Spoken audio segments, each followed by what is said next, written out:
hand over to the team and impact. Right. Our project consisted of researching a hypothetical asteroid striking Earth, the impact results and the physics behind it. During our project, we researched different areas such as the composition and the energy of the asteroid, its speed in space, the light given off, and of course, what happens when it hits us. So, a problem we tend to find with the universe is that it's really complicated. And that means that when we're trying to model such complex things as asteroids hitting Earth, we need to simplify it down by making some basic assumptions. The first thing we questioned was what the asteroid was made of, because of course the materials are not going to be the same as those found on Earth. From doing some background research on common asteroids, we found that they were largely composed of iron, carbon and silicon, which we assumed to be composing the entirety of our asteroids for the simplicity of the calculations. Another thing we had to consider was the shape of the asteroids, because this would of course affect the drag produced by it as it enters the atmosphere, its velocity and all sorts of things. And so, as is wonderfully demonstrated by these shapes, an asteroid could have any number of forms, so we had to try and find a shape that would fit all of these. We concluded that it should be modelled as a sphere because it allowed us to use calculation or formulae to calculate certain aspects of it which we were already familiar with. And the formula in the bottom left, which we were definitely not familiar with, is the calculation used to calculate the drag force of it as it enters the atmosphere. So we know that the asteroid will probably cause a lot more damage and have a much greater force if it's big. But what we also need to take into account is the speed of the asteroid. Now, in order to stick with our worst case scenario, we decided to make it go really fast. And to make it go the fastest as possibly can, we decided to make it go in the opposite direction to Earth around the Sun, even though it's quite unlikely that this will happen. So, as you might see in a minute, when the asteroid collides, it will have greatest possible force that it could have. Yeah, it's not very nice. So, we know that the asteroid will have the same velocity as the Earth if it's going around the Sun, the same distance from the Sun as the Earth. And so in order to work out the velocity of the Earth, we use this formula here, inputting the values of the mass of the Sun and the distance of the Sun from, or the Earth from the Sun, and we found out that the Earth goes at 29.75 kilometers per second.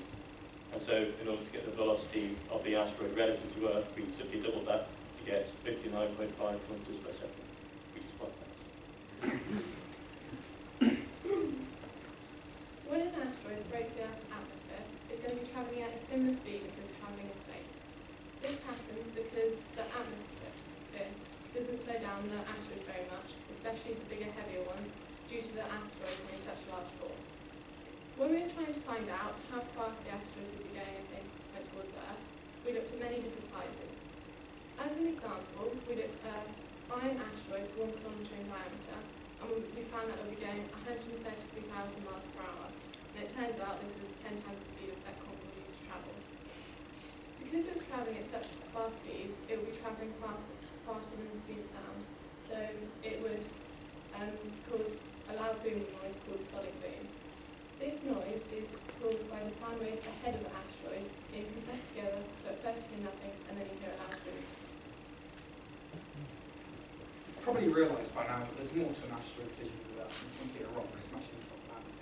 And one of the biggest factors is the kinetic energy and, of course, where it goes. Some of this energy is actually converted into light, approximately 3%. And using this kinetic energy, you can then work out the magnitude of the light or how bright you perceive it to be. And we can use that formula. It's a bit complicated. But if we were to say, to give an example of an asteroid a diameter of 1 kilometre, then you could work out its apparent brightness or perceived brightness to be nearly 3 times what we perceive as something on the Earth that was 100 kilometres away. So when these asteroids finally come to impact with Earth, they still have huge amounts of energy.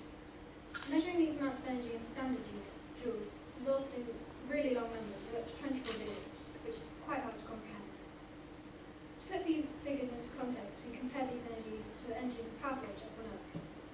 One particular example is a hydrogen bomb, nicknamed the Tsar or the Emperor bomb, which was tested in the 1960s and is the most powerful nuclear weapon ever estimated. Compared to an iron asteroid, 1 kilometre in diameter, this asteroid was approximately 30,000 times more powerful than speed level. So you could think of this asteroid hitting Earth as 30,000 of these atomic bombs all detonating at once. The effect of an impact varies on where it hits. For example, in the event of an impact over water, the energy would be transferred into a huge tidal wave, which could, depending on the impact zone, wipe out major coastal cities such as New York, Miami, and even Exeter. Seawater would be vaporized, raining down on land and causing mass flooding. However, an impact over Antarctica would be as bad, as it would cause rising sea levels due to melting ice. Also, debris would be thrown up into the air, and methane trapped in the ice would be released into the atmosphere, causing global warming due to the greenhouse effect. The ice in the impact would vaporize and evaporate into the air, causing torrential rain over the whole Earth.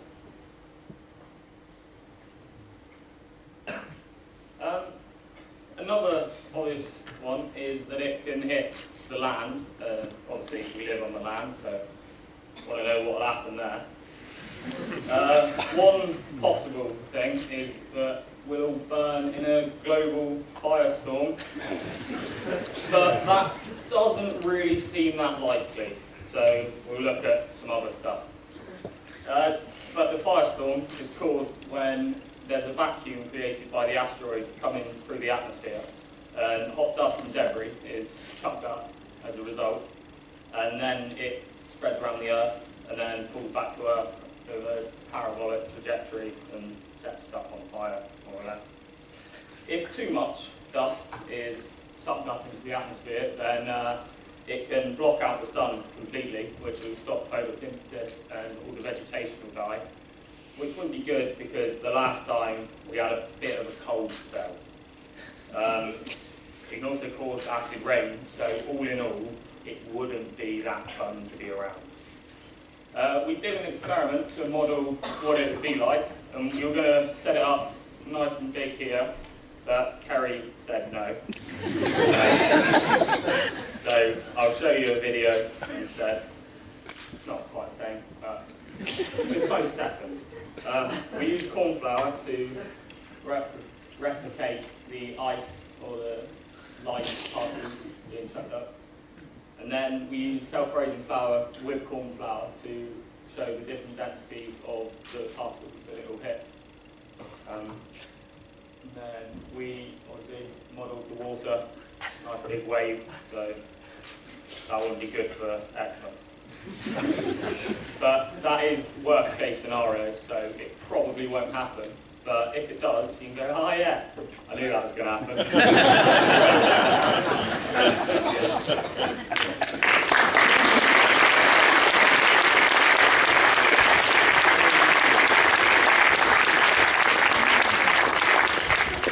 I don't know what to say. I didn't want the sunbreak covered in flour and carpet ruined, etc. But yeah, apparently it would have been under control. So I'm sorry if that's a little bit.